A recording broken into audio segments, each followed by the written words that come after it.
Great. You should have been at an IPAC meeting which happened earlier in the day, but the party didn't go. Just walk us through why you decided that it wasn't the right platform, or you thought it wasn't a fair meeting, therefore you boycotted it.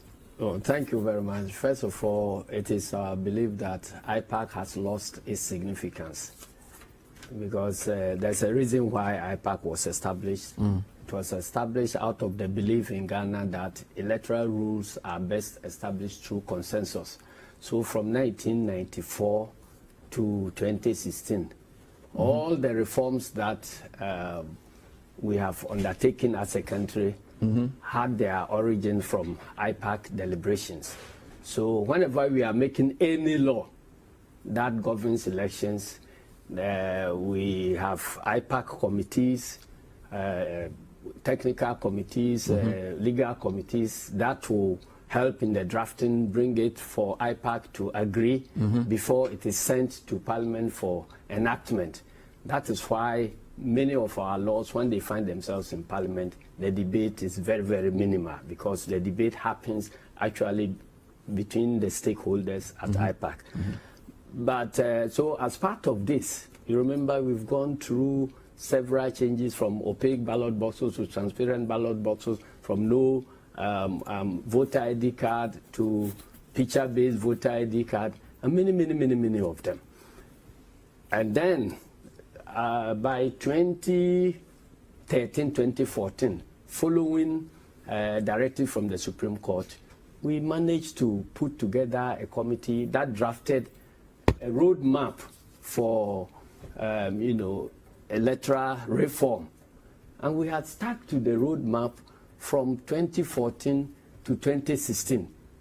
Then the commission got reshuffled, and everything we have done in the past, things that are arrived at by consensus at IPAC, they've all been thrown to the dogs, and the new commission comes, and then they are doing whatever they are doing.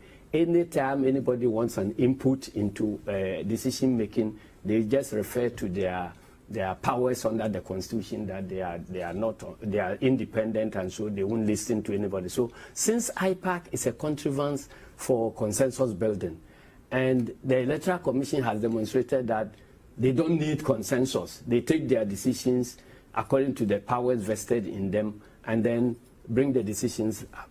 We felt that if they want to communicate to us, they have other means of communication through letter writing, emails, and so on. So if you are going to sit there for the commission to just tell you what they have planned to do, and you don't have any way of influencing it. So how does a typical IPAC meeting in the past happen? So that what makes this one different?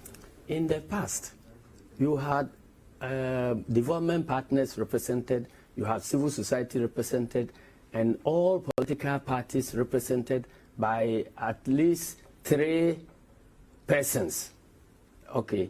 And then when an issue is tabled, we are allowed to share our opinions, and we may even arrive at conclusions that may be different from what the Electoral Commission proposes to do. And once they know that all the party stakeholders are at idem with a particular way of doing things, and it is not against any specific law, they will adopt what we have proposed, and we move forward. So we never even voted at IPAC. It is always discussions that will arrive through consensus, and that is why I have narrated a litany of reforms that have been arrived through this particular procedure. Now you have an IPAC where you go, and then Electoral Commission comes to announce what they propose to do, and then whatever you say is just overboard. Nobody takes any suggestion from any political party. But what made this particular IPAC completely different was that we all know we are in a difficult situation. Now, the president had issued Executive Instrument 64, which says that all social gatherings are suspended. Okay, and they have listed specific institutions or type of social gatherings that are permitted, and they've indicated that those are essential services. Electoral services have not been listed by the president as essential services. So we were there when we had an invitation letter, which was asking us, I even have a copy here, yeah, a letter inviting us to IPAC, and then you can have a look at it. Inviting us to IPAC, you will see that they are detecting that the IPAC should be, every party will be represented by one person, and then